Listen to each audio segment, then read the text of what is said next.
Friends, आज का हमारा टॉपिक है देवासुर संग्राम। जब ब्रह्मा जी ने सृष्टि की रचना की तो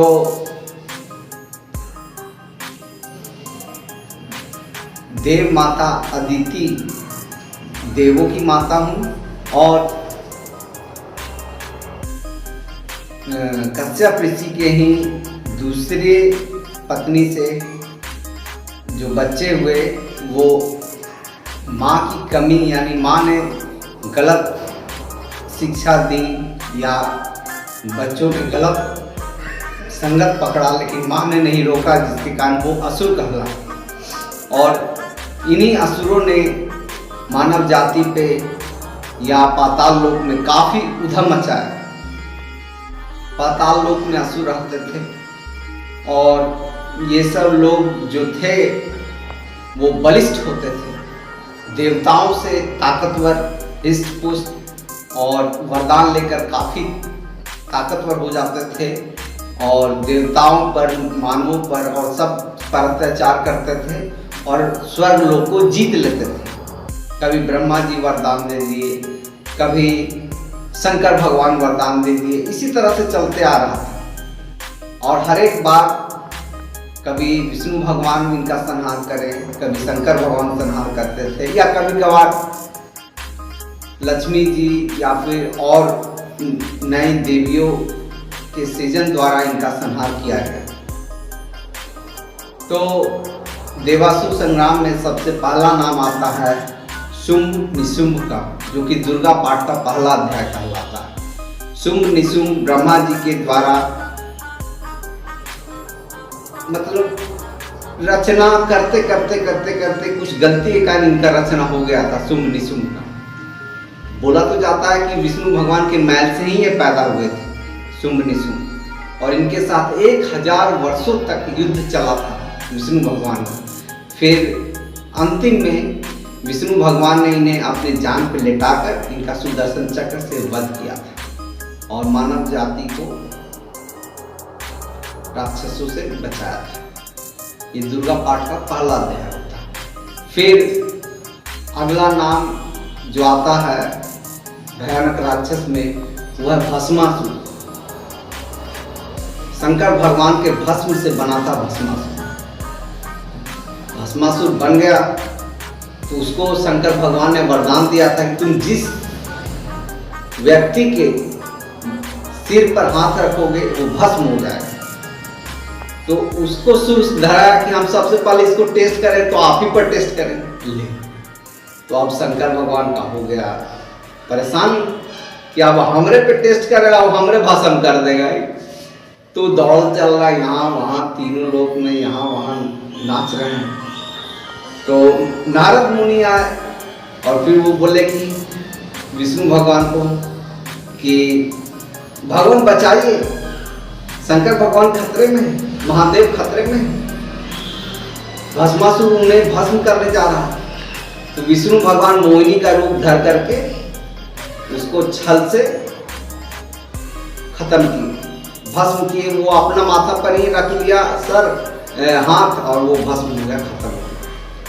फिर इसी तरह से और भी कई राक्षस तो इतने कि सुबह से शाम तक हम बोलते रहे तो रात बीत जाएगा। लेकिन अगला नाम जो भयानक राक्षस में आता है वह महिषासुर।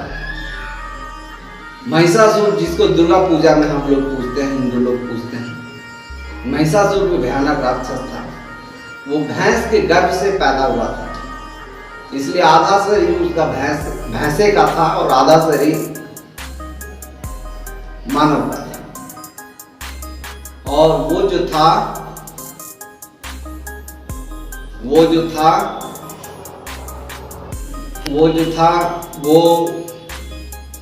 बहुत उत्पाती राक्षस था। तीनों लोगों पे उसने अत्याचार मचा दिया था, मानवों को, देवों को, गंधर्वों को, सबको उसने तंग किया था।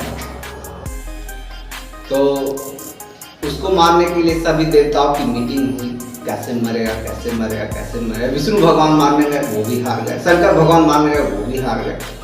सभी देवी देवता जब उसे मारने में सफल नहीं हुए तो उसे वरदान था कि वो मरेगा तो किसी नारी के द्वारा मरेगा। तो सभी देवताओं ने एक नई देवी का सृजन किया और उनका नाम हुआ दुर्गा। विष्णु भगवान ने अपना सुदर्शन चक्र दिया और सभी देवी देवताओं ने अपने अपने अस्त्र शस्त्र दिए। और फिर जब दुर्गा माता सामने में आई तो बोल रहे वाह वाह बहुत सुंदर है, बहुत सुंदर, तुम मेरी पत्नी हो जाओ। दुर्गा माँ ने बोला कि नहीं, हम तो तुम्हारा संहार करने के लिए आए, और त्रिशूल घोप दी उसका छाती में और फिर वो मर गया महिषासुर। ठीक है, ये तो महिषासुर वध का कथा था। अब अगला जो भयानक नाम आता है वो है रक्त बीज। रक्त बीज त्रेता युग में हुआ था। उसे भी मारने में सभी देवी देवता हार गए। रक्त बीज को भगवान शंकर ने वरदान दिया था कि तुम्हारा रक्त जहां गिरेगा वहां नया रक्त बीज पैदा हो जाएगा। तो इसी तरह से जब भगवान राम उसे मारने गए, तीर से मार रहे थे, तो जहां तीर लगाए मुड़ी कटे, जमीन पे खून गिरे, तो नया रक्त बीज पैदा हो जाए। तो रक्त बीज की संख्या बढ़ते ही चले गई और एक बड़ी सेना रक्त बीज की बनी। सीता जी देख रही थी कैसे मारे कैसे मारे कैसे मारे, तो सीता जी ने खप्पर लिया और फिर उसको मार मार कर उसका खून पीते गई और लास्ट में रक्त बीज का संहार किया। और ज्यादा रक्त का पीने के कारण उनका रंग काला पड़ गया, तो जिसे हम काली माँ के रूप में जानते हैं। तब ये कथा हुई रक्त बीज की।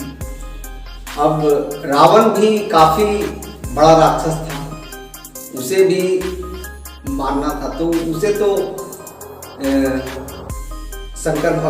उसे राम जी ने मारा था राम के रूप में।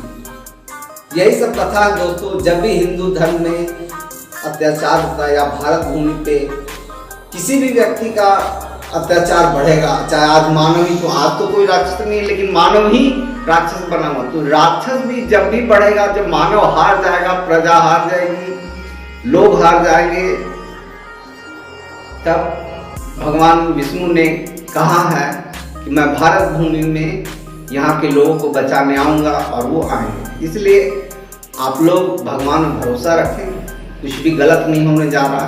कितना भी कलयुग हो, कितना भी कुछ हो, विष्णु भगवान, शंकर भगवान, शनिदेव सब हैं, यहाँ के लोगों को बचाएंगे। या फिर और भी कहीं भी सृष्टि में कुछ होगा तो वहाँ भगवान बचाएंगे।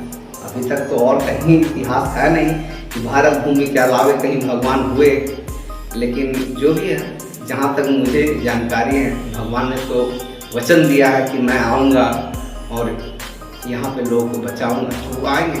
ठीक है, अब बाकी का बात अगला